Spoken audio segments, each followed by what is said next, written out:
بسم الله الرحمن الرحيم والصلاة والسلام على النبي الكريم. On behalf of Arab Union for Sustainable Development and Environment, and on behalf also of Kuwait Sustainable Solutions Company for Consultancy and Training, with the support also from the Hub to Energy Company, we would like to welcome Her Highness and Excellency Ghada Eltahir, the Ambassador. And we would like also to welcome all our esteemed speakers and who are already leaders in the companies and institutions that are related in the field of energy transitions. Also, we would like to, impressive registration we have from the audience. We would like to welcome them. We are glad and pleased to see some registration came from Brazil, USA, Canada, Mexico, and also from Africa, South Africa, Chad, all the way to the North Europe, from Denmark, Norway, UK, Germany, and also from the east side, from China, Australia, and all these countries. And this is a good impression we have that the passion of the people to get connected, to share knowledge and network. Especially we have esteemed professionals who are participating with us that have a great influence, and we are very happy to see that, and this is will encourage us to continue these activities since we have done it. Actually, we have done it since 2019 until this year, and we will continue in the future, inshallah, to make these events very regular. Also, our company, the Sustainable Solutions Company, with the support with the Hub to Energy Company that is represented by Mr. Antonio, we give a great importance to the International Day of Clean Energy, since it is declared by IRENA on August 2023. And once this day is declared, we put in our consideration that we will organize a regular conference during that day, which is today. This is the second time of the International Day of Clean Energy in 26th of January. We have done it last year, and we are doing this with our pleasures with you, our partners, and in the future, inshallah, we can do it not only online, but it can be inshallah in person in Kuwait as well as online, to be more effective and more has a contribution in the good way, inshallah. Now we can it's our time to hear from our keynote speaker, Her Highness and Excellency, the Ambassador Ghada Eltahir. She is representing United Nations as a resident coordinator in Kuwait. Ghada has over 28 years of experience in the humanitarian and development rules across the conflict zones like Sudan, Yemen, and Nigeria. With her expertise in navigating volatile environments, she has led impactful programs and built strong partnerships with government, NGOs, and international donors to foster sustainable development. It's our honor and pleasure to hear from to have our ambassador with us in this conference, and it's the mic with her to hear her response, inshallah. Oh, thank you so much. Thank you so much, Mr. Salim. The pleasure is all mine, and the privilege and honor is for me, actually. It's quite impressive, the number of nationality and geographical zones from where our participants in this conference are coming today. and that's a manifestation of the importance of the conference itself. Allow me to start. Good morning, good evening, good afternoon, wherever you are. Esteemed guests, ladies and gentlemen, all protocol observed. It's an honor to address you today at the second International Conference for International Clean Energy Day 2025. The theme, Global Perspectives and GCC Pathways in Energy Transitions, underscores our collective responsibility to create a sustainable future for generations to come, one that cannot be achieved without clean energy. I commend the organizers, sponsors, and speakers from across the world for coming together to raise awareness, exchange ideas, and encourage action for our shared commitment to clean energy. Despite global efforts to advance Sustainable Development Goal 7, which is ensuring access to clean and affordable energy for all, progress is falling short. At current pace, about 660 million people will still lack access to electricity, and close to 2 billion, I repeat, 2 billion people will still rely on polluting fuels for cooking by 2030. Meanwhile, this event marks not the 20th, but the second year of International Clean Energy Day. It is signing the world's long overdue recognition of clean energy significance. The urgency to act is greater than ever due to the consequences of fossil fuel on our well-being. Energy, the driving force behind all sectors, is foundational to human development. Therefore, clean energy is not a stand-alone goal, but the thread connecting all 17 SDGs. The United Nations had integrated clean energy into its global development agenda through initiatives such as InnoEnergy. The Pact for the Future emphasizes tripling renewable energy capacity and doubling the rate of energy efficiency improvements by 2030. These are goals that align with the Paris Agreement, the COP28, and other global commitments. With nationally determined contribution, NDCs, each country has been setting targets to reduce greenhouse gas emissions. Furthermore, energy is central to the 6 transitions, the strategic investment pathways to achieve the 2030 Sustainable Development Agenda, which encompasses food system, energy access and affordability, digital connectivity, education, jobs and social protection, climate change, biodiversity loss, and pollution. Allow me to address the global need for energy reform in relation to 4 interlinked categories: people, peace, planet, and prosperity. On people's health, air pollution from fossil fuel causes 6 million deaths annually.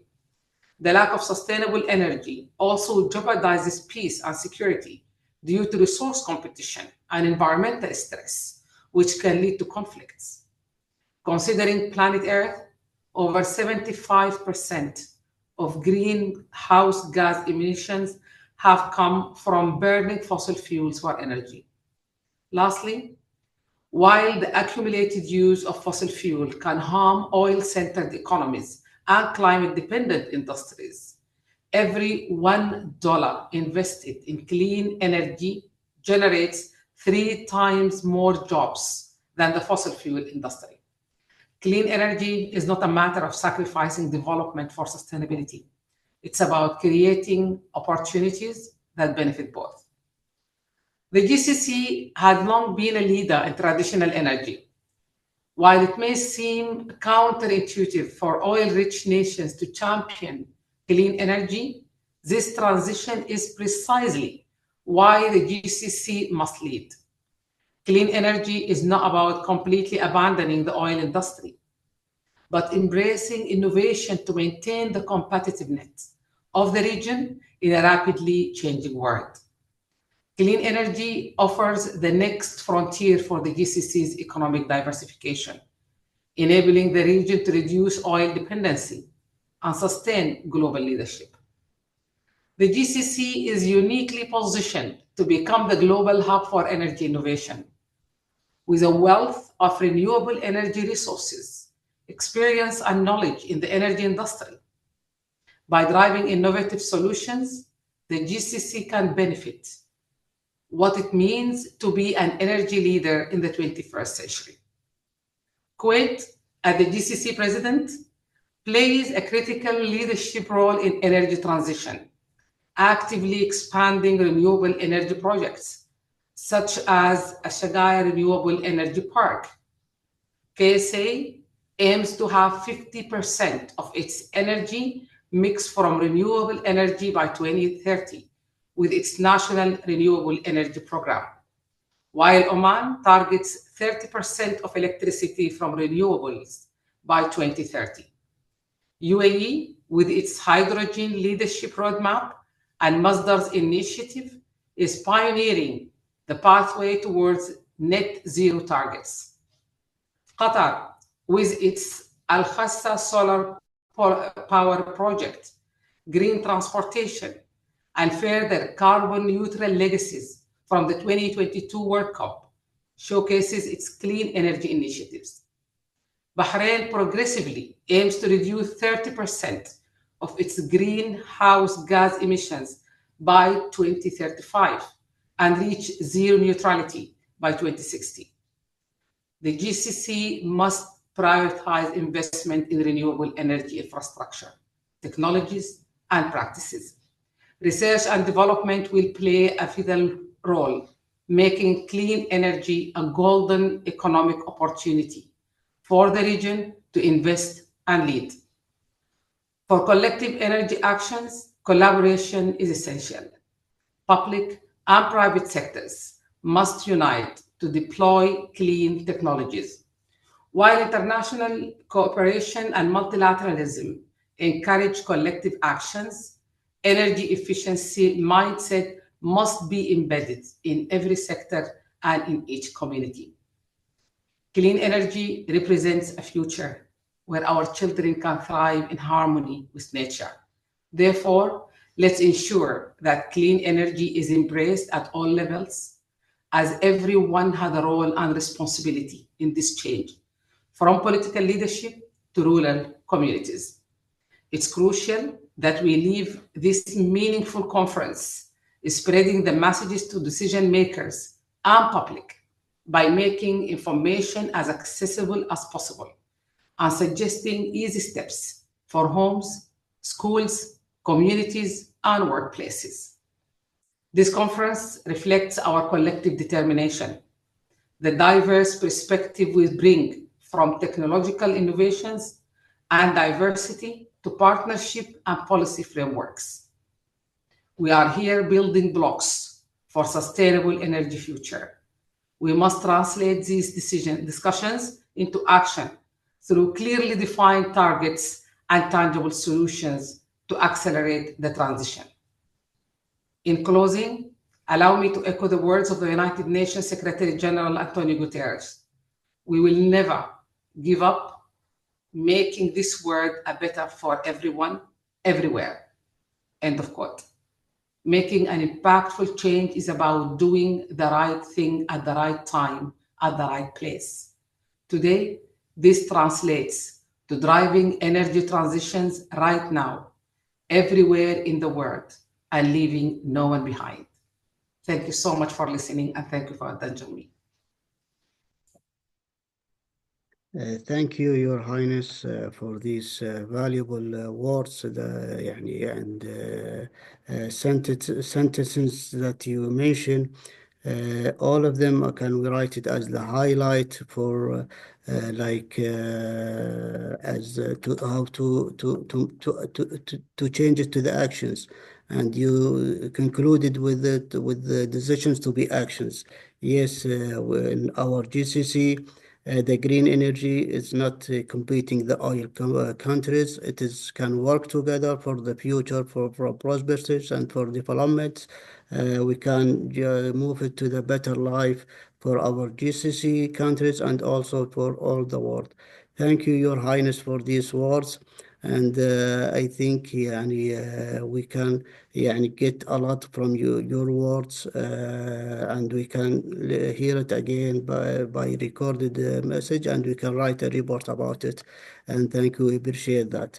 Now we can move to our supporter and our co-organizer, Mr. Antonio Campo, is the CEO of the Hub to Energy company, and he's the founder of this company. Antonio leads the initiatives in decentralizations, decarbonizations, and digitalizations. With the 25 years of experience in navigating complex market, he connects local expertise with the global opportunities and drive innovations to accelerate sustainable energy solutions. Our dear friend Antonio, he is the heart of this conference. It's our pleasure to move the mic to you. Thank you so much, Engineer Salam. Your Excellency Ghada, thank you for your words, for your sapience on this subject, and to put these seeds of transformation in our network system. And I will start to say thank you to our distinguished guests, all the attendees, colleagues, and visionaries, I will say. It's a truly honor to address you today on the International Clean Energy Day and to open this important dialogue on the global perspectives and GCC pathways in the energy transition. Let me begin by highlighting three key truths that guide our discussion. First is we need more energy to power our growing populations and economies, ensuring progress and opportunity for all. The second truth is there is no single pathway to achieving a low-emission future. Each country has its own unique challenge and opportunities to address.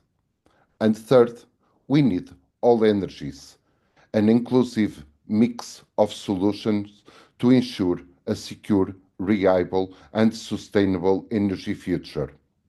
Each nation journey is distinct as we balance the need to reduce greenhouse gas emissions with the imperative to meet economic and social demands. At Hub to Energy, we embrace what we call a trifecta approach, an all energies, all peoples, all technologies, a vision rooted in inclusivity and innovation. This means leveraging traditional resources like the oil and gas while integrating the renewables, carbon capture, utilization and storage, CCUS for short, hydrogen technologies, smart grids, and digitalization tools like digital twins, dynamic line rental, real-time monitoring, etc. Together, decentralization, digitalization, and decarbonization, these solutions lay the foundation for a carbon circular economy, one that prioritizes progress without compromising sustainability. However, this transition isn't about imposing one-size-fits-all solutions. True success requires flexibility, respecting national circumstances and equity, ensuring no one is left behind. The principle of common but differentiated responsibilities reminds us that every nation has a role to play. The pathways we take should differ. The GCC region, with its abundant resources and innovation potential, stands in a privileged position to lead by example. Through cross-border collaboration, we can accelerate the adoption of transformative technologies and build the skilled workforce needed to sustain this transition. This conference reflects our collective commitment to shaping a sustainable future. It is a space where ideas, partnerships, and solutions come together, a space where diverse perspectives can shape the future of the energy. So, as we engage in this discussion today, I encourage you, it's a challenge, to embrace this opportunity to learn, to collaborate, and to innovate. Together, we can accelerate the journey to a low emission future, one that works for everyone. So, my thank you, Engineer Salam, for organizing this event, to all the attendees, and I look forward to the conversations ahead. I give the floor to you, Engineer Salam, to introduce our panelists that they will highlight us with a lot of expertise and innovation and talent. Thank you.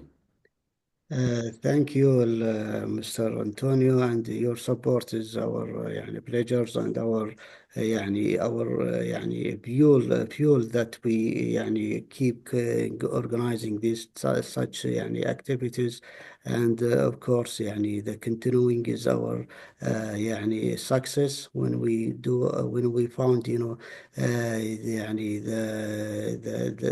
the subjects that can benefit the community, the professionals, and the scholars. It's our pleasure always to make the network and the activity that we all can learn from it. Thank you, Mr. Antonio. And now we can start our first session. Our first sessions, we have our dear four speakers, and then we can have another sessions. Also, we have five dear speakers. The session one started with our dear friend, Mr. Robin Mills. He will talk about making the GCC a low carbon hub. The Robin Mills, he is a CEO of Qamar Energy. Robin is a leading authority on energy strategy, carbon capture, and petroleum economics. He has a deep knowledge of the Middle East economy. Also, he is the former Soviet Union and North Sea markets. He is the author of The Myth of the Oil Crisis, and also the author of Capturing Carbon. That's shaping the energy policies and practices globally. Mr. Robin, you are so welcome to start your presentation. If you can do the sharing. Thank you, Engineer Salam, and thank you, Antonio, and the organisers for your kind invitation. A pleasure to meet everybody and to speak to everybody today. And thanks to the speakers and to all the attendees. So I would like to speak about the prospect and the opportunity for making the GCC a low carbon industrial hub. So the challenge that we have comes in four parts. On the one part, we have the need for the GCC for employment, for economic growth, for diversification of the economy. That's in the face of the challenges of a slowing demand for gas and particularly for oil globally over time, and potentially therefore for lower prices and for more competition to supply the market from other countries. The growing influence of industrial and environmental policies, such as carbon tariffs, border tariffs, and other trade barriers, and the growing competitiveness of non-oil technologies like wind and solar power, batteries, electric vehicles, and others. So these are all four challenges, but they're also opportunities. And I think that these challenges and the solutions that meet in the middle, and they meet in the area of the GCC's advantages as a potential centre for low carbon industrialization. This, if achieved, this will diversify the economy in a low carbon direction, in a high tech direction, a way that's oriented to the future, and that doesn't replace oil and gas in the GCC, but that complements it and adds another pillar to the economy, and one that is less vulnerable to global trade policy and environmental policies. So I'd like to talk about some of the reasons why this is possible and some of the ways in which it could be achieved. So just thinking about this challenge a little bit more, We've heard a lot over the past few years about oil demand, and will oil demand peak because of the increase of electric vehicles in particular, and maybe other non-oil technologies. And there are many, many views on this. You'll have the views of environmentalists who think that oil demand can or should decline very, very quickly over the next few years. You have more cautious views, and then you have views that oil demand will basically keep increasing indefinitely out to 2050 and perhaps beyond. But I'd say even in this picture where oil demand increases, if you look at the view of OPEC or the US Energy Information Administration, oil demand increases to 110 or 120 million barrels per day by 2050. That's not that much above demand today, 10 or 20 million barrels per day higher. So not a lot of growth, even in these forecasts of increasing growth. So still a competitive market, and still one where the GCC can't only rely on increasing oil production and exports to drive its economy. And the GCC's economy, as we know today, is still quite carbon intensive. Not as much as some countries, not as much as China or India, but still quite carbon intensive. And if we look at the main heavy industrial sectors, here I've shown iron and steel, but you'd see a similar picture for fertilizers or cement or aluminium. You can see that Europe is a pretty low carbon producer of iron and steel, because of the new use of mostly electric arc furnaces and renewable energy. And Japan also pretty low carbon. But you see that the GCC countries are relatively higher. Not as high, as I say, as China and India, but relatively high. So there's at the moment there's a pretty strong industrial sector in the GCC in these heavy industries, and industries like iron and steel, aluminium, petrochemicals, and so on. But it needs to be lower carbon if it's going to be industrially competitive in the international scene in the longer term. And to take one case study that we've done a lot of work on, of course, being based in Dubai as we are over the past few years, the UAE. The UAE plans very aggressive reductions in overall emissions up to 2030 and beyond as it tries to progress its net zero carbon goal by 2050.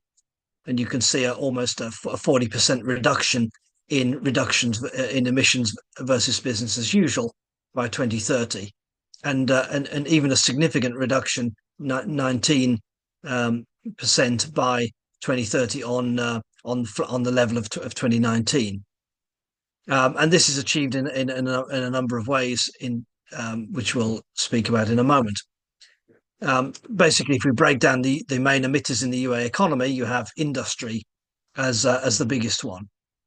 So greening industry, cutting the emissions from industry, but still growing industry at the same time is a big objective and a big challenge. And you can see here the plan by 2030 to cut emissions from the industrial sector by almost 20 million tons of CO2 equivalent by 2030. And then the other sector is the power sector, which is almost going to halve emissions. That is driven by nuclear power and renewables and improved efficiency. Buildings emissions also halve, and this is really because of the use of lower carbon electricity in buildings. And then transport emissions, waste emissions, up to at least 2030, basically flat. They obviously have to fall in the longer term too. And in that longer term, UAE industrial emissions have to fall by 93% by 2050, all at the time which industry is intended to at least double in size in contribution to the economy over this period. So this is obviously a huge challenge. How do you double the size of industry but cut emissions by 93%? Fortunately, in the UAE and in the GCC in general, there are some major advantages that are just starting to come into place. And the first one of those is very low cost renewables, and particularly solar power. So we obviously know this region has great advantages, very good natural resources of solar power. But these are becoming increasingly economic with falling costs. We've just seen the announcement of a very large battery and solar storage project in Abu Dhabi, which will generate electricity on a 24-hour basis at about 5 to 6 cents a kilowatt hour.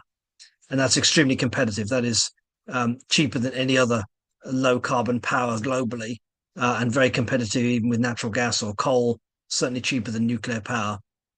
So this really opens the opportunity to do all kinds of low carbon manufacturing using electricity and using the products of electricity. The GCC has great advantages in carbon capture and storage, as Antonio mentioned. And we have seen a revival of carbon capture and storage globally and in the GCC in the past few years, after a period in the late teens when it was making very little progress. Now we see a lot more projects globally, and the GCC countries, several of those mention carbon capture and storage in their nationally determined contributions under the Paris Agreement. So Saudi Arabia, the UAE, both mention it specifically. So Qatar, Kuwait, Bahrain. So 5 out of the 6 GCC countries do see carbon capture as a key technology in meeting their emissions goals. And they have, of course, advantages in geology, excellent geology for CCS, long familiarity of the kind of operations that are needed in CCS, and a good synergy with the existing oil and gas industry. And this can allow establishing low carbon hydrogen CO2 hubs. I've shown an example for the UAE here. You can see 4 or 5 major clusters of industry, ranging from Ruwais out in the west, a centre of refining and petrochemicals, up to the Dubai Jebel Ali area and the Northern Emirates, Ras Al Khaimah and Sharjah up in the north, each of them kind of specialising in somewhat different products.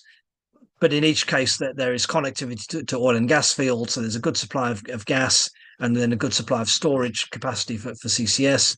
There is a good potential for doing both blue and green hydrogen, and there's a good area availability of land for solar power and in some cases wind power for generating green hydrogen.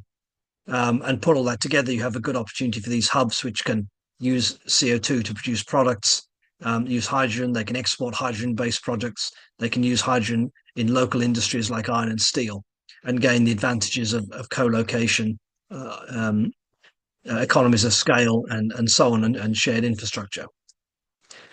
We see this is not a GCC country, but one that has similar advantages in our region. There's Egypt. Again, a lot of interest in both blue and particularly green hydrogen and its derivatives along the Suez Canal corridor. Obviously, excellent maritime access, a lot of potential to make synthetic fuels for ships and aviation, ammonia for export, green ammonia, and so on, and a number of projects that are being developed here based on hydrogen using the very good solar and wind resources in Egypt. And Saudi Arabia, another good example, 4 major industrial cities here, which have a lot of industry around steel, aluminium, petrochemicals, cement, ammonia. And these, again, have good access to carbon capture resources. They have good access to potentially to green and blue hydrogen. And we know, of course, that NEOM up in the northwest is developing a very major green hydrogen ammonia project, which should come into operation quite soon. And overall, the MENA region could produce, based on current plans, some 55 million tonnes a year of hydrogen from known, including planned and speculative projects. Not all of these will happen, of course. Some will take time, but obviously a very large potential, and particularly around the GCC countries, and then some others, as I mentioned, like in the wider MENA region, like Egypt and Morocco. There's also the potential for blue hydrogen, and we see this in Qatar. Qatar has definitely advanced blue ammonia for one of its projects. The UAE also developing blue ammonia projects, and there's potential for blue methanol and other CCS-based hydrocarbon-based projects as well. And it'll be very important to keep deploying renewables and keeping the costs falling to ensure low costs of hydrogen. At the moment, green hydrogen production costs are still high. And we need to see some large projects going ahead and experience gained, manufacturing supply chains scaled up in order for costs to come down. And we can see if these happen, if we do get the offtake commitments from end users to buy this green hydrogen and green ammonia, we could see a significant reduction in costs by 2030 as the industry scales up and we gain experience. And then this will enable a much more competitive cost of hydrogen, perhaps around $2 per kilogram of hydrogen in the best conditions in the region. And this will be combined with an enormous scale up of renewable energy. So you can see here, if we look at the amount of solar and batteries that the UAE, for example, would devote to its hydrogen plans, we are looking at over 150 gigawatts of hydrogen, of solar and batteries dedicated to making hydrogen, along with, of course, the renewables just to provide electricity to the domestic economy. And we would see also very big numbers again, if we, similar to this, if we look at Oman, if we look at Saudi Arabia, we look at Egypt. And the local industry is really a key thing. So a lot of these projects have looked at exporting hydrogen, but exporting hydrogen is quite difficult. Using hydrogen locally for industry is I think, much more practical and economic, certainly in the short and medium term. And so we can avoid a lot of this complex value chain of transport and storage and distribution by using hydrogen that's made in the GCC in industries such as iron and steel manufacturing, in ammonia, petrochemicals, oil refining, and synthetic fuels. These are some of the top opportunities that we've identified. Now, of course, hydrogen faces a lot of competition. There are other options. If we speak about, I won't go through all of these, but if we speak about aviation, for example, we can use hydrogen to make synthetic fuels, but there are, of course, also biofuels, sustainable aviation fuels made from biomass. If we speak about maritime, again, there are other alternative fuels, at least some in the short term, like LNG. If we speak about industry and petrochemicals, there are pure CCS-based options. There are electrification-based options. So overall, there's a number of options for decarbonisation of the industrial sector in the GCC. Some of these rely on hydrogen, some on CCS, some on renewable electricity, and some on other areas like biomass, where the UAE and the GCC in general have less of an advantage. But nevertheless, there are several areas of significant advantage where the GCC will be more competitive in these low carbon materials than Europe, than Japan, than India and China. So most of the other big global industrial sites. And so, as I mentioned, there are several areas where hydrogen can be used. Some of them, like iron and steel, where it's a very good fit. Somewhere it's probably going to be less applicable. And industrial use of hydrogen has, as I said, an advantage in the delivered cost to the end user. It'll be cheaper to bring industrial products to consumers, like steel and aluminium and petrochemicals, that are quite easy to transport, rather than transporting pure hydrogen, which is a difficult thing. We need to see more infrastructure and policy to support these low carbon hubs. We've here ranked the GCC countries and a number of other regional countries on their supportive policies, on the availability of infrastructure, on export potential, domestic market potential. Now, some of these things are kind of natural advantages that the country can't do much about, but many of them are areas where the countries can improve their competitiveness by thinking about hydrogen infrastructure, thinking about CO2 infrastructure. How do they link that to existing maritime infrastructure for exports, to industrial infrastructure, refining, petrochemical facilities? And how do they support this with policies, very clear, transparent policies that make it easy for investors to come in and for new technologies to be adopted? And we're seeing industrial players in the GCC and globally adapting to this reality. So we're seeing national oil companies moving from being pure oil and gas companies to developing their position in low carbon industries as well. Some are sticking to the core business, and some are tasking specialist agencies. If we take Masdar, for example, in the UAE, so specialist investors in low carbon technologies. So working alongside, in partnership with sometimes the national oil company. We'll see, no doubt, the evolution of a number of business models over the next few years for this low carbon industries, international partnerships, national champions, and government agencies working together on these low carbon projects. So thank you for your kind attention, very much appreciated, and look forward to the rest of our discussion. Yeah, thank you, Mr. Robbins. You are on time, on 15 minutes, and with rich presentations with a lot of information and facts that shows the opportunities and many projects we found it in the GCC. It should be integrated in the way that can be achievable. Also, you show the way how to apply the success in your strategy by making your table of policymakers and other information that you have. Thank you for your presentations, and also, yeah, of course, we will have a discussion panel that we can hear more about any. But there is an interesting slide that you have showing the Swiss knife. But this we will ask you about it later when why you call this flowchart the Swiss knife. This is we can make the question later on. Now we can move to our next speaker, Mr. Oana, Miss Oana Penu. She will talk about the shape the global workforce through the innovative skilling solutions and talent. Oana. She's the director of EIT InnoEnergy Skills Institute. Oana tackles workforce transformation challenges in the energy transitions. She specializes in bridging talent gaps in the green hydrogen, solar PV, and battery value chains with the focus on social equity and sustainability. Ms. Oana, you can start your presentations with our pleasure.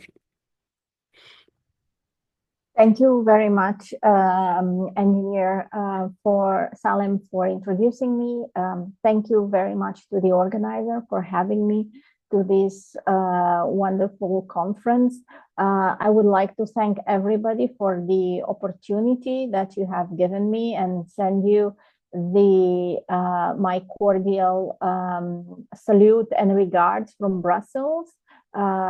So I hope you can see my screen properly at the moment, and it's in share screen mode.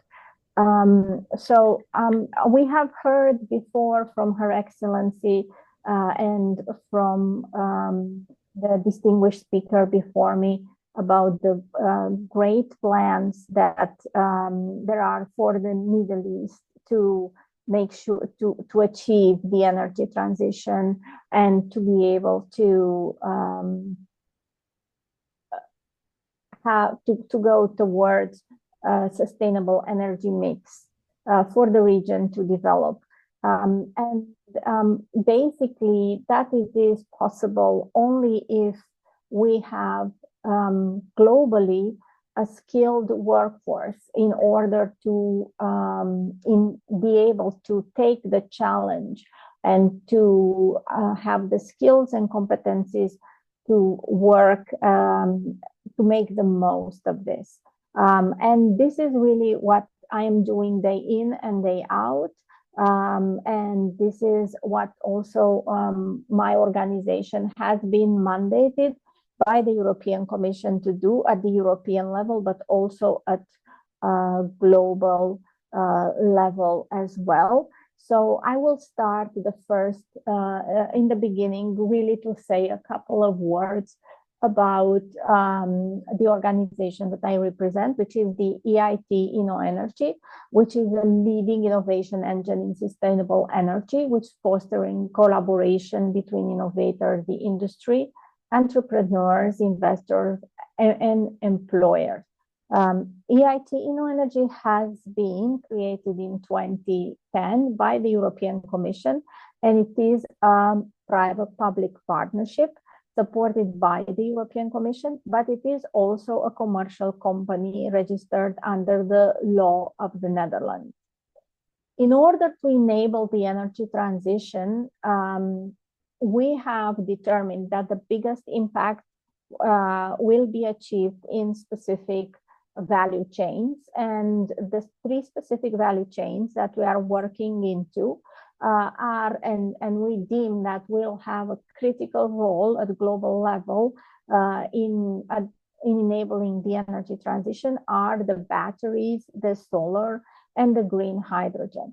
And for this reason, we have basically been mandated by the European Commission to orchestrate strategic alliances, the European Battery Alliance, the Solar Industry Alliance and the European Green Hydrogen Acceleration Center. All these alliances have identified that in order for these value chains to be sustainable and to be competitive at global level, we have two key challenges. And these challenges are access to critical raw materials and access to skilled talent. And for this reason, from 2021, we have started to look at how do we attract, how do we train the talent that is needed for this value chain. And for this reason, we have created the InnoEnergy Skills Institute, which is informed by a clean energy ecosystem of the InnoEnergy, and we shape the global workforce through innovative skilling solution and talent pools required to accelerate the transition to sustainable economy. We have a very clear mandate, and that is to transform the skills for a sustainable tomorrow. We are an agile company and an agile institute, and we are very much aware that this transformation, it is happening only if we acknowledge that the current education system needs to be able to meet the requirements of the labor market worldwide and to change the way we are training the skill, the talent, and we are skilling the talent that is needed. In essence, what we are doing are four main services, and these are community engagement, job role catalogs, customized services, and TPAS. TPAS stands for Talent Pipeline as a Service, and it is our flagship service where we are not providing training per se, but we are really providing the talent needed to tackle the challenges for opening big industrial projects in the value chains that I've just mentioned. And basically ensuring that this talent that we are providing it's at the right level of qualification and productivity. In the next few minutes, I'm going to describe a little bit in more detail these services, and I'm going to start with the community engagement. Why we are doing community engagement? Because it is critical to educate the population at large, why it is critical to accelerate the energy transition, and why we need to drive greater acceptance and faster adoption of these technologies, especially the battery technologies, but also the green hydrogen technologies as well. What we are doing, we are engaging with communities and youth initiative training program, train of trainers, and also we are focusing on essential education for safety, both for batteries, but also for hydrogen. How we are doing that? We are doing that with interactive Minecraft-based learning, with workshop and campaigns for social engagement. All of this is being done in local language. And we are also targeting, for example, safety services, firefighters, banking sector as well. For example, other services which are supporting the adoption of this technology. On this slide, you see an example of this community program, which is targeted for the alpha generation. These are the children between 10 and 14 years old. And if you click on this link, for example, you will go directly on the Minecraft platform and be able to download this game, which has been, it is for free available, and it has been downloaded so far 2 million times worldwide. So I do hope that you will have access to this slide, and I actually invite you to get familiar with these concepts together with your children. The second service that we are, it is off-the-shelf service and represents the core of our expertise, are the job role catalog. Why we do that? Because we need to deliver targeted learning experience to boost employee performance, enhance productivity, and close skill gaps more effectively, ensuring that the employees have the skills needed to excel and drive operational success. We have 100% off the shelf available 25 critical job roles in battery value chain, 25 in solar value chain, and 25 in hydrogen value chain.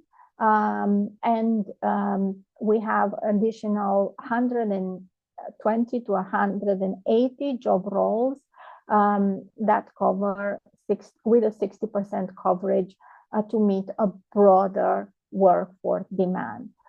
How are we doing that? This is explained on this slide, which is a very complex, very rich slide. We have developed a methodology which is building on the skills on the ecosystem from the industrial alliances that we are orchestrating. We are extracting the skills, intelligence, and foresight, identifying critical job roles, grouping them in families, defining skills matrices. Then we are creating learning journeys, which we are populating from our content marketplace. That is, we are not only create content for the learning journey, that is training, but we are also very proudly using the content that it is already existing out there on the market. And at the end, we are offering a certification. We're actually a European digital credential certification for all the candidates and learners that have passed the exams associated with the courses. In the next slide, there are some examples, for example, of the job roles that I've just mentioned. So in the batteries, you have both blue-collar job roles, such as a battery testing technician or a thermal management specialist, but we also have quite a lot of white-collar jobs, such as battery application engineer or battery packaging engineer, supply chain and lithium supply chain engineer and lithium extraction engineer. Again, these are just examples, and these are available upon request if you need it. In this slide, it's just an illustration of how a learning journey is looking like and what courses are included for a process engineer, so a blue-collar job role, which is already available on the shelf. This is what we call a blended format. That is, we do online, but face-to-face, but also a lot of lab and practical expertise and experience that we want to make sure that our candidates and the learners that we are supporting are acquiring. The same learning journey, but this time for a white collar. This is a 6-month program where the engineer, which needs first to pass a test to enter the program, will go through and will achieve the battery management system engineer. And according to our data, but also data of the VOTA Foundation, this is the most demanded job role in the battery value chain. Similar, at least in Europe, similar job roles we are having for green hydrogen, equal white collars, but also blue collars. So again, these are just examples of the job roles that we are having available: electrolyzer engineer, safety engineer, chemical process engineer. And in this slide, it is again a learning journey illustrated for a safety engineer that will be working, for example, in a green hydrogen plant. This learning journey is 100% sourced from content from third parties. And again, another example here of chemical engineer, how a chemical engineer can become an electrolyzer engineer. Again, this electrolyzer engineer is one of the most demanded job roles that we have on European market at the moment. And these are, let's say, the 3 layers and of knowledge that it is expected the person to have. Yeah, Ms. Oana, we have 2 more minutes if you can. Yes, I will finish in these 2 more minutes. The same example for solar PV and for the just to give you a flavor of what it is on the shelf, both for white collar and blue collar. The third service that we are offering, and that is actually a service that we are currently providing for a customer in the Middle East, which unfortunately I cannot name due to confidentiality reason. And this is customized services. And this is really on-demand, bespoke approach service that is delivering large-scale learning experience for organization.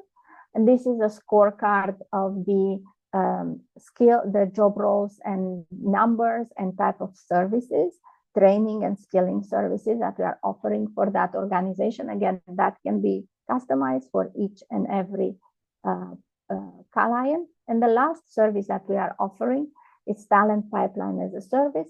And why? Because we have learned here in Europe that it is critical to have the right talent at the right time, and without overburdening the workforce by offering a hassle-free solution that provides qualified human capital, which is significantly reducing time to hire. This is a 5-step program that we are offering for a duration of 9 months. So from the moment when you contract us until the moment you have the people, it will take 9 months, and the person, this is a process that it will be undertaking for planning, sourcing, vetting, and pre-hiring, training, hiring, and onboarding for whatever industrial and energy factory and plant to be able to offer the right skills and competence for and more importantly, the volume of workforce that are needed for a successful operation. So this is what we are offering. This is what we have tested. I hope I have inspired you and motivated you to continue the journey and look at the most important resource, and that is the humans and their talent. Thank you. Thank you, Ms. Oana. We are really enjoyed your services that you have and your expertise in the programs. Of course, when you have qualified workers, you will reduce the risk of accidents and failures. So always the investment in this sector is the profit. I believe all the audience who has the already training centers, they are willing to contact you to make collaborations to transform your expertise to the region of the GCC. I already have my training center. It's certified by civil service commissions and also certified in Kuwait. Me and others, I think we are keen to cooperate with you. So we can keep in touch with the others, and your presentations and all speakers' presentations who are doesn't mind to send it to us. We can share it with the audience. Will be very benefit to them. Thank you, and we can move to our next speaker, Mr. Hassan Choudhary. He will talk about the PPPs for progress a global landmark in sustainability. Hassan, he's a CFO of Hayman Wastewater Treatment Company.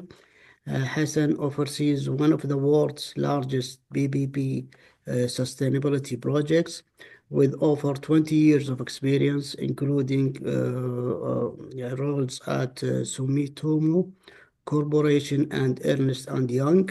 Hassan is a strategic leader in infrastructures, PPPs, and financial planning. Our dear friend Hassan, you are welcome with us, and the mic is yours. Thank you very much, Engineer Salim. Let me just share my presentation, and then I will walk you through that. Share. Let me know when you can see the presentation.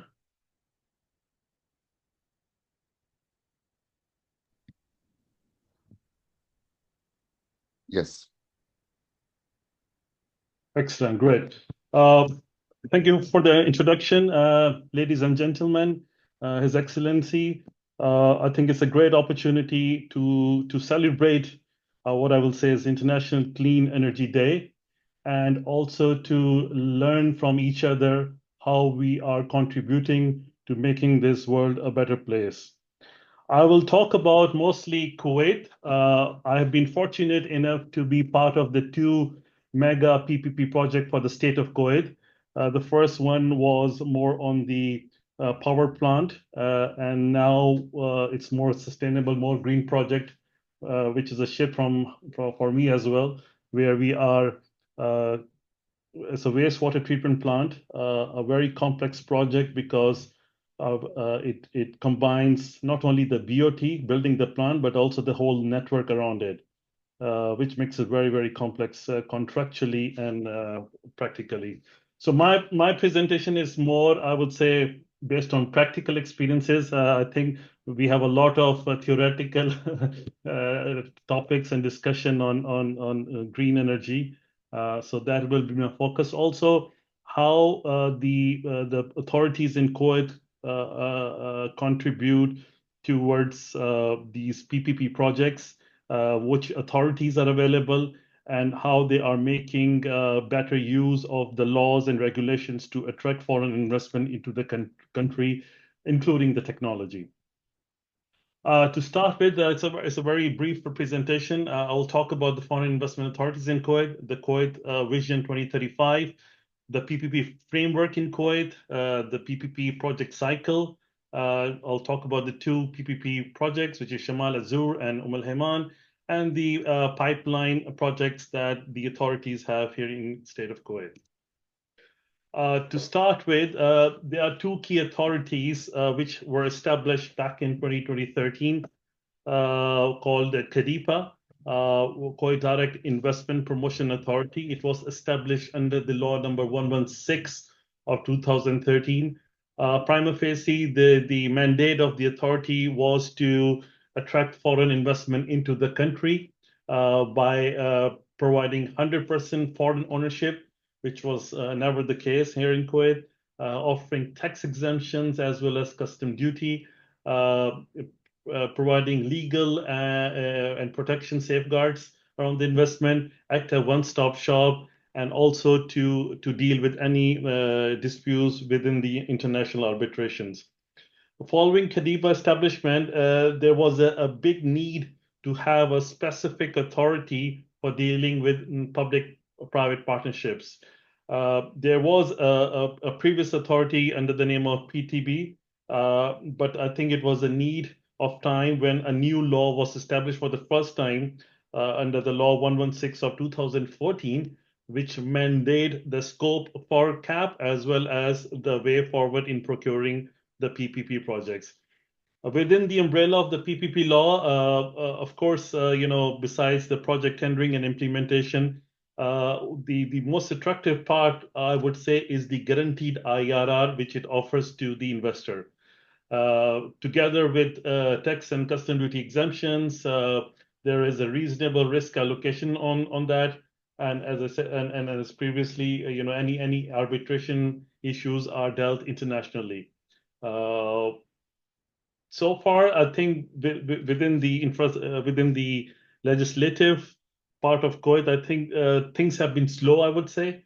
But having said that, CAP has a healthy pipeline, which I will showcase later in my presentation.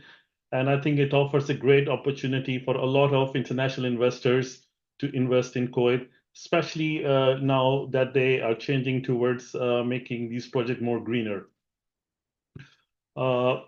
This is the overall, I would say the key pillars based on which the Kuwait Vision 2035 has been established. I won't go into the details. I mean, but the key, if you see in the middle, is the strong progressive infrastructure. Yeah, this is very important for the state of Kuwait, together with the sustainable living environment. As Kuwait is at the moment in a situation where the infrastructure, especially mega infrastructure, whether you call it electricity, water, is of dire need. And that is how we have seen these two key projects progress over the years. And now, if you see recently, the procurement of the pipeline projects is becoming much faster than before.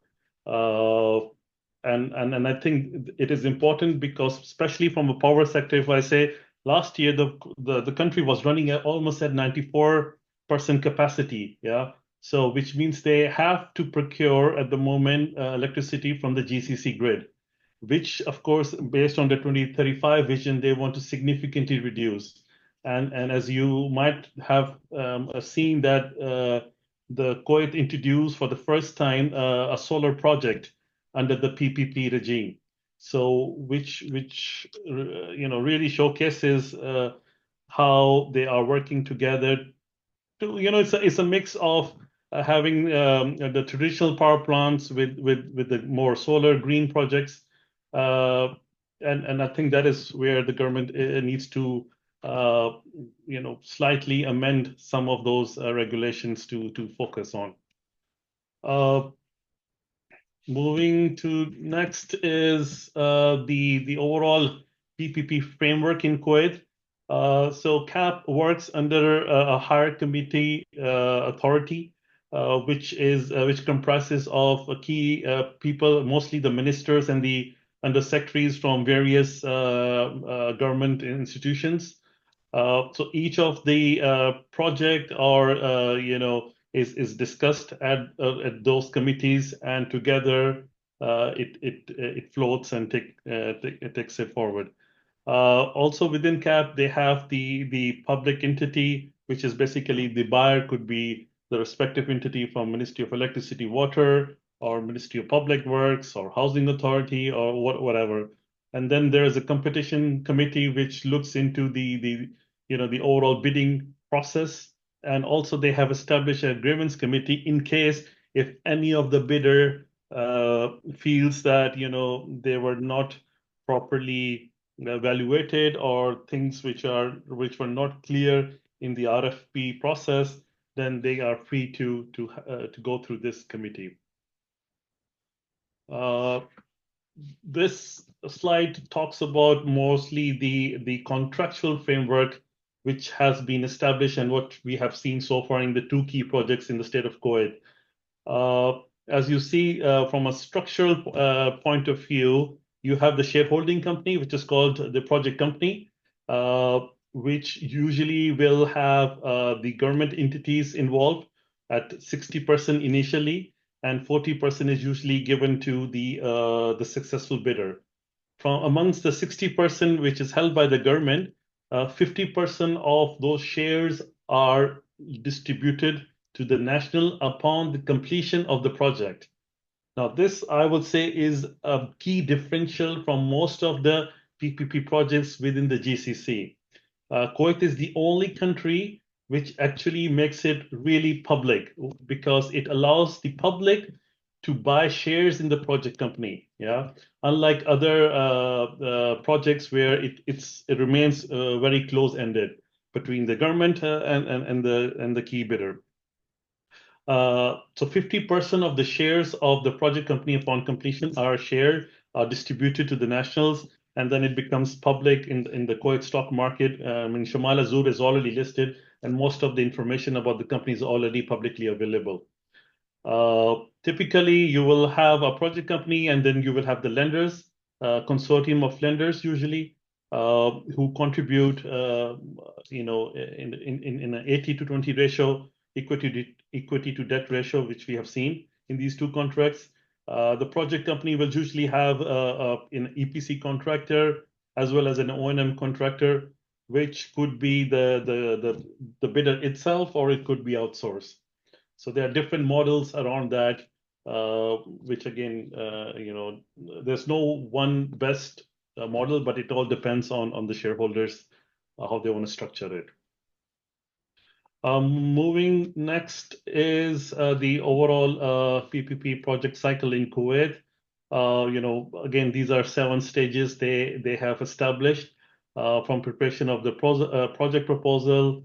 Then they hire an independent advisor, which is the combination of lawyers, financial advisors, as well as technical advisors. The feasibility is studied. It goes through the hire committee, gets approved. The RFQ is established. Then, based on that, the next stage is the RFP, where these bidders will put in the financial bids, and then the selection criteria is evaluated, based on which the successful bidder is announced. And then usually it takes a couple of months before the actual PPP agreements are signed. I mean, again, this is based on my experience I've seen in these 2 key projects. I'll just briefly talk about the 2 projects again. The first project for the state of Kuwait was Shamal Azur. Although this was established under the old law, under the PTB law, where the overall capacity of the plant was 1,519 megawatts, with 107 million gallons per day of water, potable water. This was completed in 2016, and it got listed in 2019. So although as per the law, the company, as soon as it receives the commercial operation date, they are mandated to immediately go for listing. But I think that was the first case we had where it took some more time, because some of the authorities were not familiar with the process established back then. And the IPO was very successful. Most of the Kuwaitis were able to subscribe to the shares, and ever since, it has been giving, I would say, reasonable dividends. It's like putting your money in a long-term bond, where you receive your instead of interest, dividends on a timely basis. Now I will talk about Hayman project, which is where I am. We have been working for the past 5 years on this project. Initially, I said this project is very complex because it combines 2 different work schemes. One is the BOT, and the other one is called the Design, Build, Operate, DBO work scheme. So both of these different work schemes have been put together as a package in one agreement. That in itself makes it very complex, because usually what you have seen is most of the investors are very interested to invest in a BOT model, where you are more in control because you have the land given by the state of Kuwait. You have all the required authorizations, and it is your territory to build the whole facility. When it comes to DBO, which is a typical works in an EPC model, where you have to basically go into other territories. In our example, we have 450 kilometers of pipeline, which means this pipeline had to go through different regions, through different municipalities, through different authorities, and establishing the approvals and so forth. In itself makes it very complicated, and you have to rely a lot on your buyer, on the government, to give you timely permissions to do the work. So that's why it becomes a little more complex. The good news is that the project is very close to its end, where the BOT part has been operational since last year already, which has a capacity of 500,000 cubic meters per day. It also had an emergency sea outfall, which is first of its kind, with 6 kilometers length and 2 kilometers is under the seabed. So it's all microtunneled, which I think is for the first time to such a length of microtunneling has been done in the state of Kuwait. On the DBO side, as I said, it's not only the 450 kilometers of pipeline.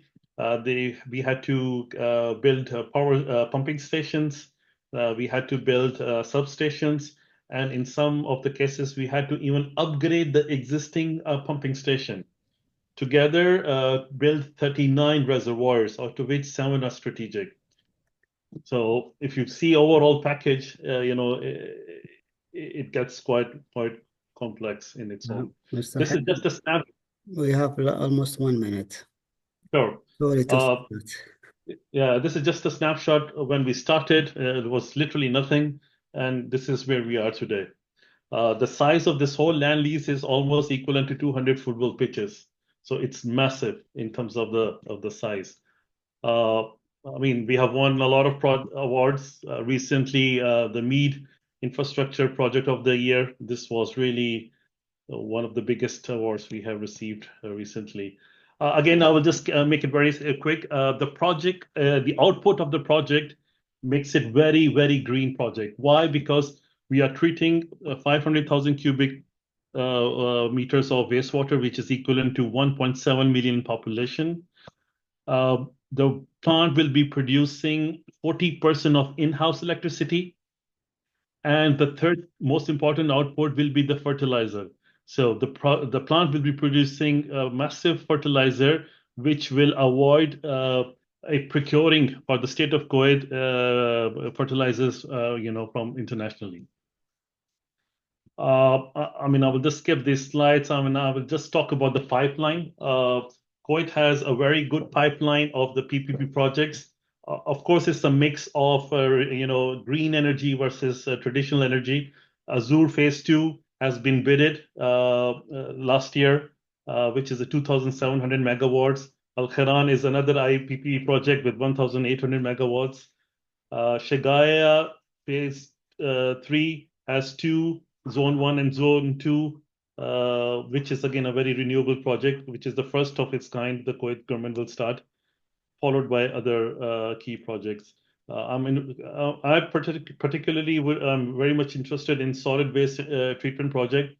I think this is another key need for the state of Kuwait to use a lot of solid which goes into these landfills to be treated as energy projects in the future. I think that's all for now. There is some information about the project, of course, which if anybody needs more information can be discussed later on. Yeah, thank you, Mr. Hassan, for your presentations and your experience in this great project. As we know, the PPPs came to solve the challenges that facing the IPP, and the government and the investor can share the profit and also the risk. I think this is very interesting, and I think many of our audience, they are interested to have your presentation. Maybe we can get it later on, inshallah. Now we can move to our next speaker, the Ms. Sundas Boushehri. She will talk about the culture where this diversity and innovation meet sustainability. Ms. Sundas Boushehri is Managing Director of SAB Kuwait. She is a dynamic leader with 15 years of experience at SAB, Oracle, and Schamberger. She is committed to fostering innovation and diversity, sustainability, while enabling digital transformation across industries in Kuwait. Ms. Sundas, we are happy to have you with us, and the mic is yours.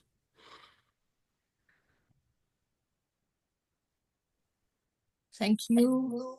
Let me.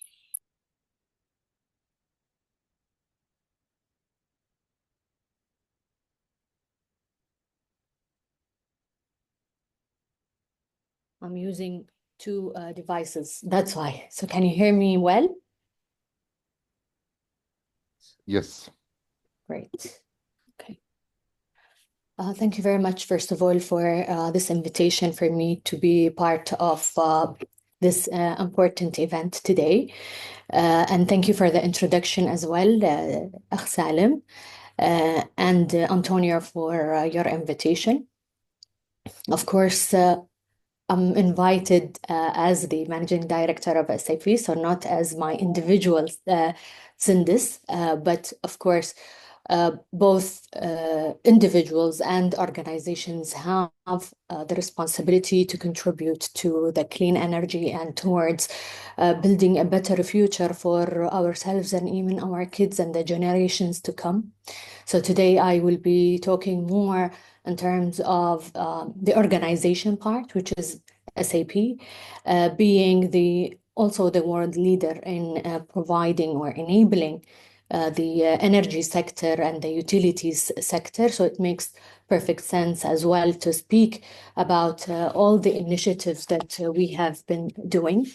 To start with, I put the statement from Sir David, even though it's not a recent statement, but it really aligns with the theme that we're talking about. So it's, as he says, we are the greatest problem solvers to have ever existed on Earth.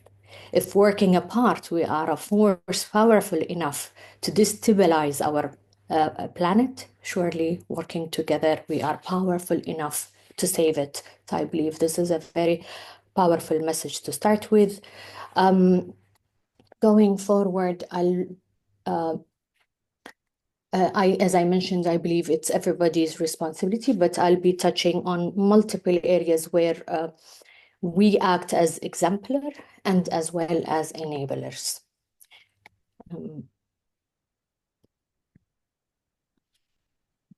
So if we look at sustainability and the world in which it has been adopted today, I'd say that it is a core to SAP's corporate strategy. And the company's purpose is actually to help the world run better and to improve people's lives.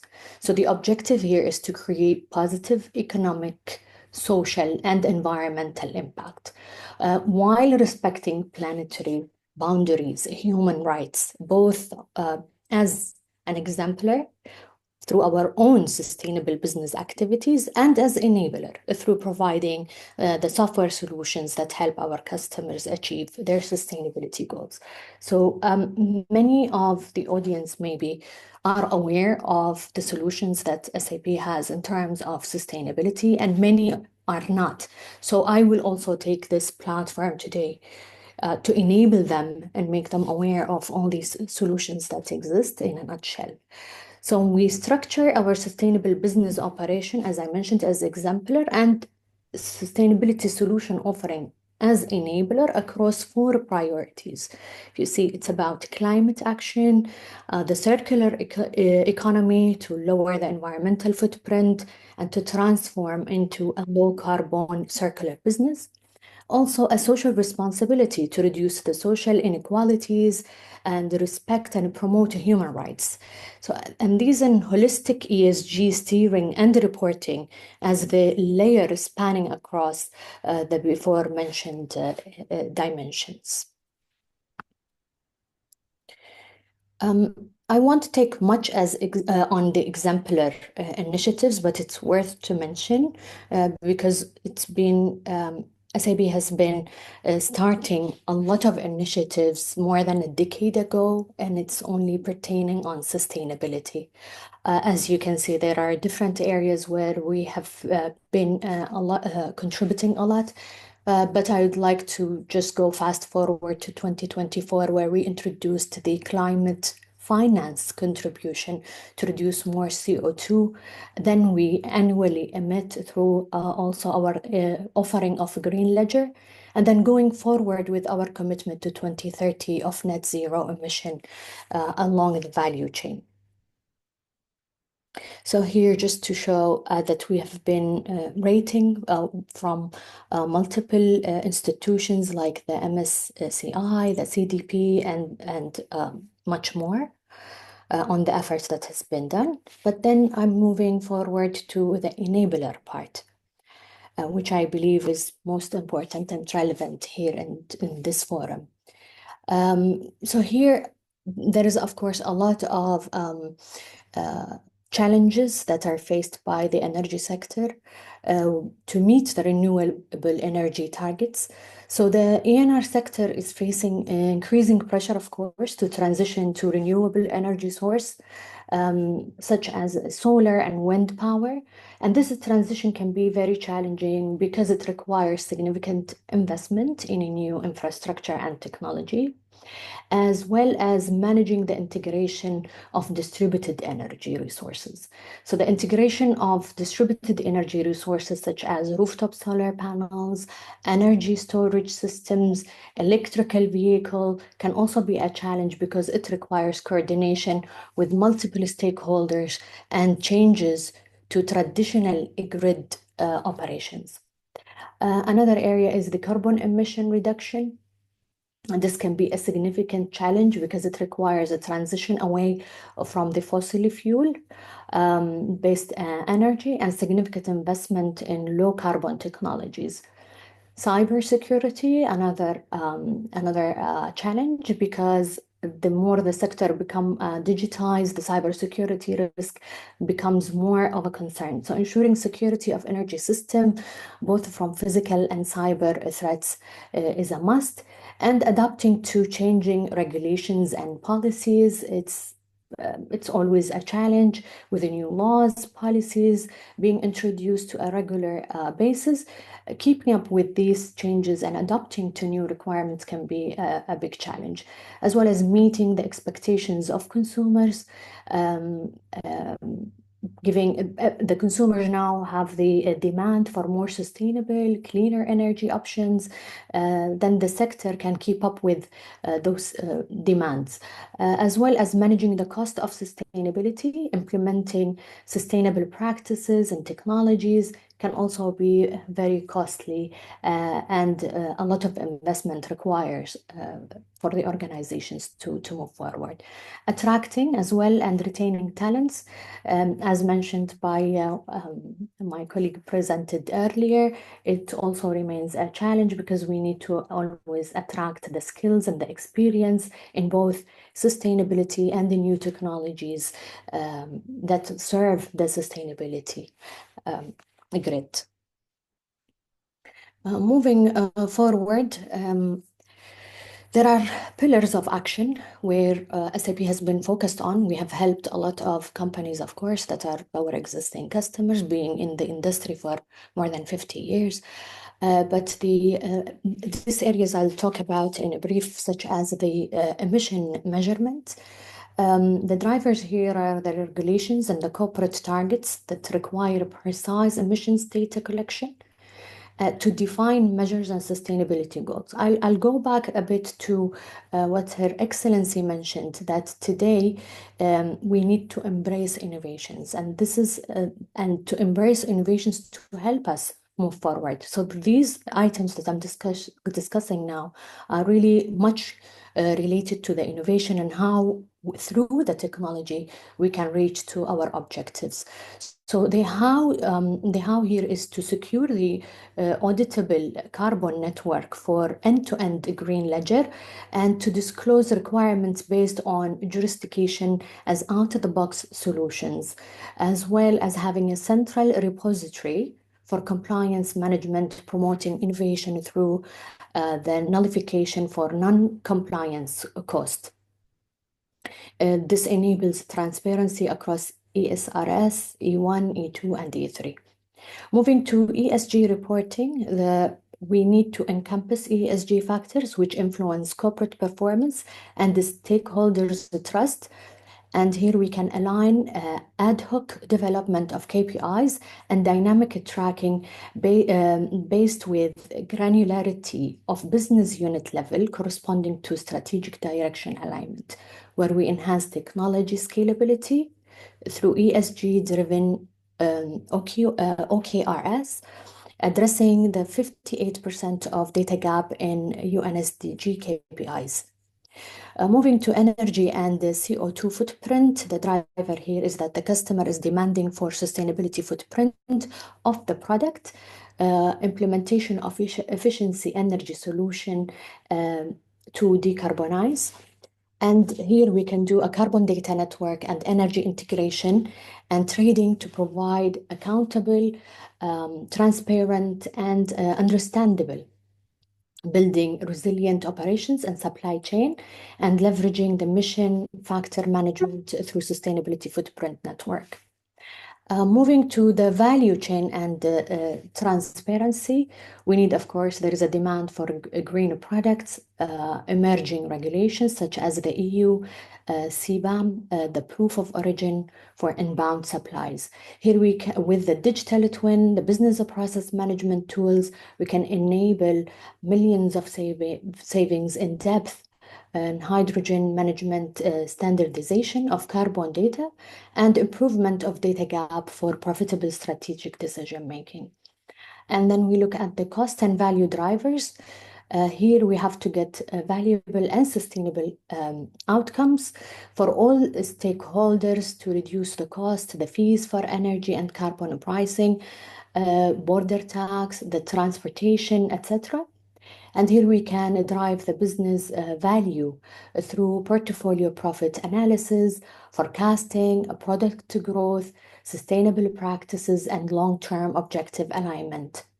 Establishing debt instruments, measurements such as offered green bond and the impact of initiatives on financial performance, top-down, hybrid and ledger-based carbon accounting through leveraging financial accounting principles for credit and debit. And these are done with 3 dimensions of the cycle to ensure a seamless end-to-end CO2 process, moving from average to actual to report based on standard with auditable data. So these are all available technologies today that can be adopted to fast track the adoption to sustainability and to put the efforts towards the right outcomes. I myself is concerned about the next generation, about my kids, about the generations to come. So everything matters. I believe that if the right efforts put in place between individuals and organizations will be able to reach towards a sustainable future. Here, this is just a quick mapping of all the items that I have discussed into the solutions that are available today at the fingerprint of the customers. But I wanted to conclude with this slide because it's also an important message that I read from Professor John Fernandez. He says, we are beyond the point where good intentions are meaningful and well past the point in which statements of good intentions are welcome. Good work is what we really need now. So I leave you with this, and thank you very much for allowing me to have this slot during this forum. Thank you, Ms. Sanders, and thank you for your good presentations that you show the SAP services and supported applications that you have. Once we are talking about energy transitions, we will talk about smart grid, smart technologies, and also the green market. All these things will create a lot of data that needs to be executed. So the SAP and other platforms, very critical element should be provide reliable services for this technology. Thank you for your presentations, and I think now we reach the end of the first session number 1.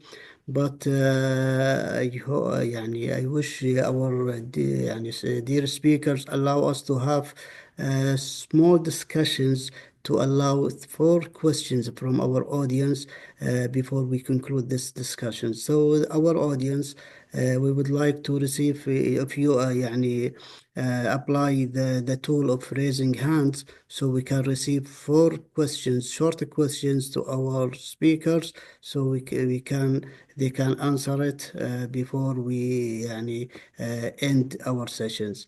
Do we have any questions?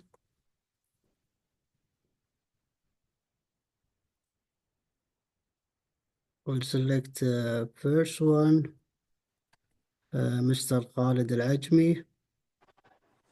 Hello, everyone. I don't know if you can hear me. Yes. Yes, I'm a student at University of Manchester, and I'm doing a master in sustainability. And my project is about biomass and how can I use biomass as an energy resource. I wanted to ask anyone who done a presentation about the green energy in Kuwait. Is biomass a good sector to start with, or is it only like blue hydrogen and like solar panels and that's it? Thank you. Thank you, Mr. Khalid. Who would like to receive the questions? Maybe Mr. Hassan, who has done one of the projects, can be green, or Mr. Antonio, who has experience in Kuwait projects. The floor is yours. Who would like to answer these questions about the projects of opportunities of biomass projects in Kuwait? I can take that since we are using biogas in our project as a means for electricity production. I haven't seen hydrogen projects yet. Maybe Antonio can speak about that. As I said, we are using biogas efficiently in our project. It hasn't reached the maximum capacity yet because of the capacity of wastewater has not yet reached. But I understand from my engineers that this will really be the key as a sub-project within Kuwait. I mean, this could be as an example set for the future projects for the state of Kuwait. The technical details, I mean, we can take offline, and I can connect you with our engineers to provide you more information.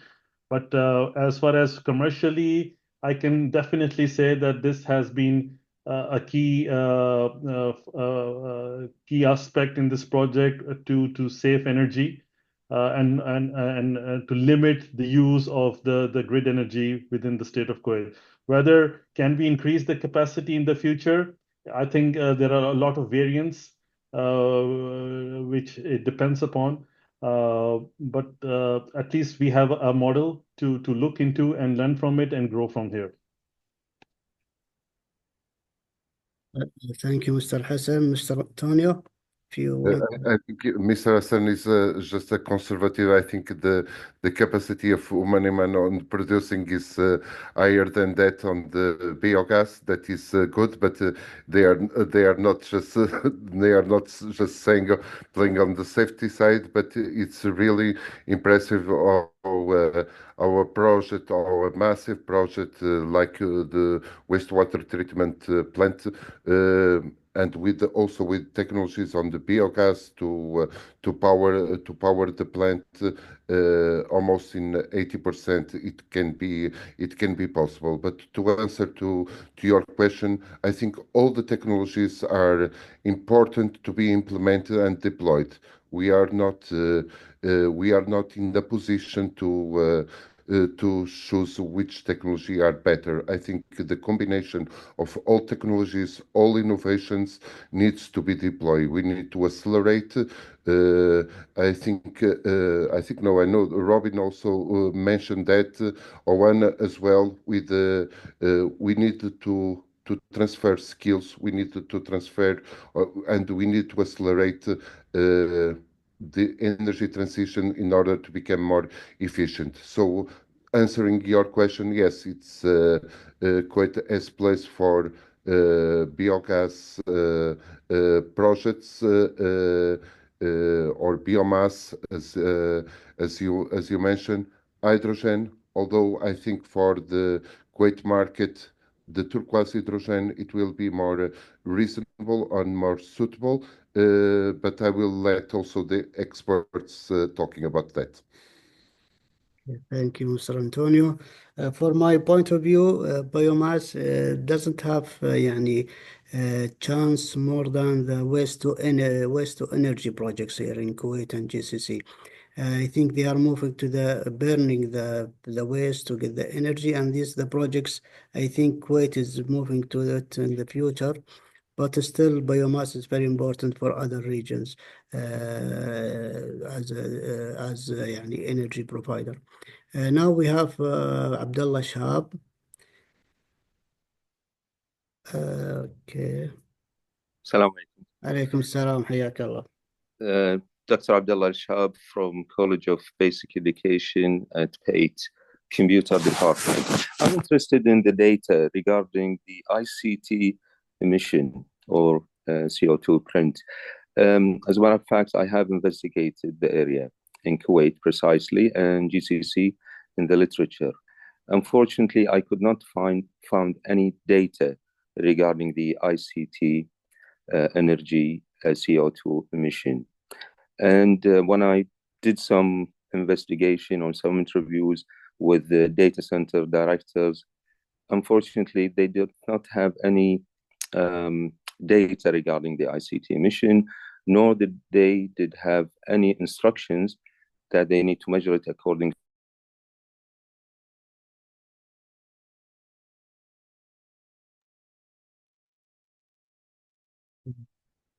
I can't hear him. Do you hear him, Mr. Antonio?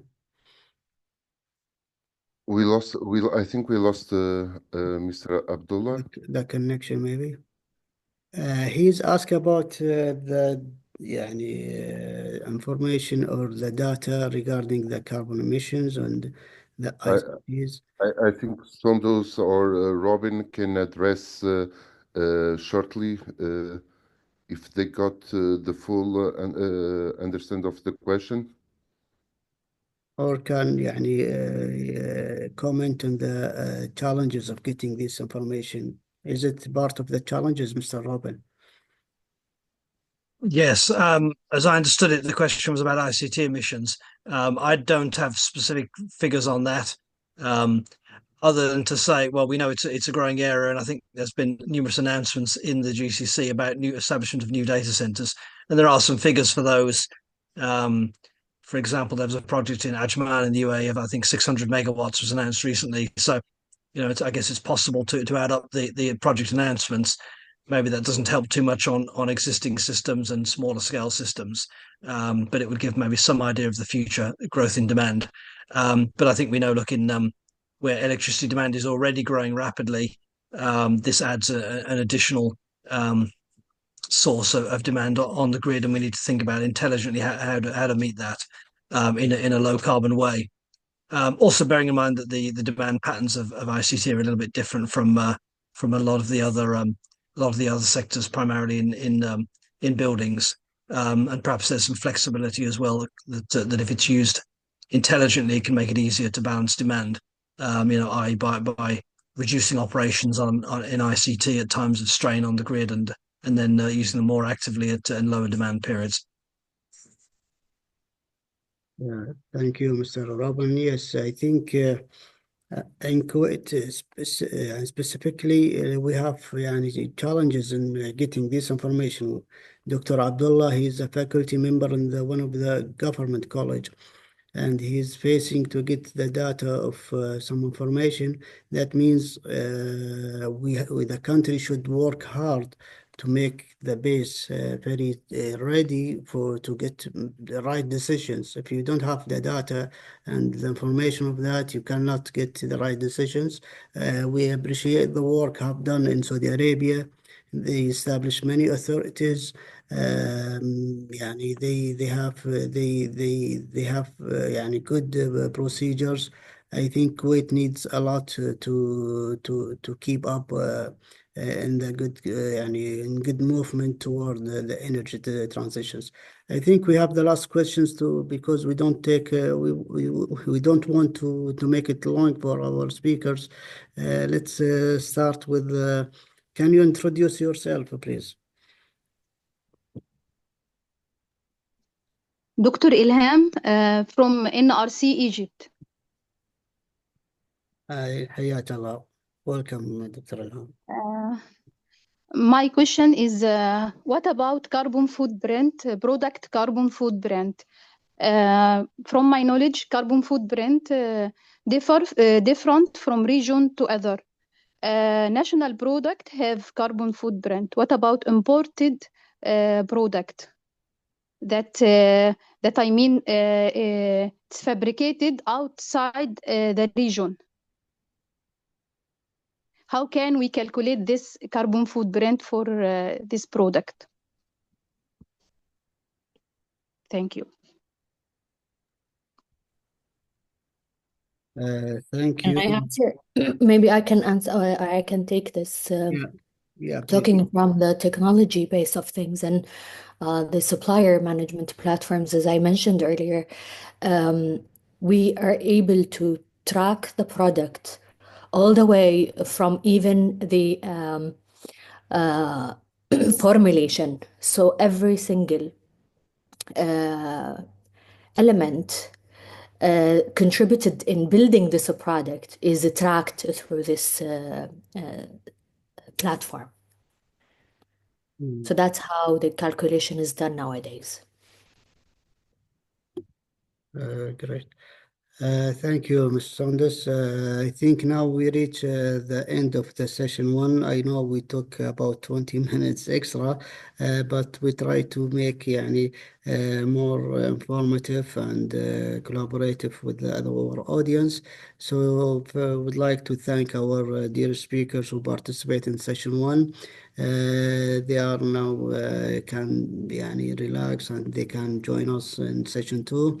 We will have like 10 minutes of break, and then we'll start with our dear speakers in session two. It will start at 6 p.m. in Kuwait time. During the break, we'll have like video showing our partners who are always supporting our activities here in as Sustainable Solutions. I hope that our audience can enjoy the video until we start our sessions after 10 minutes from now. Thank you and appreciate your participations with us, Mr. Robin Mills, also Miss Oana Penu, Mr. Hassan, and Miss Saunders. It's our great pleasure to have you, and we'll see you next time for sure, inshallah. Thank you.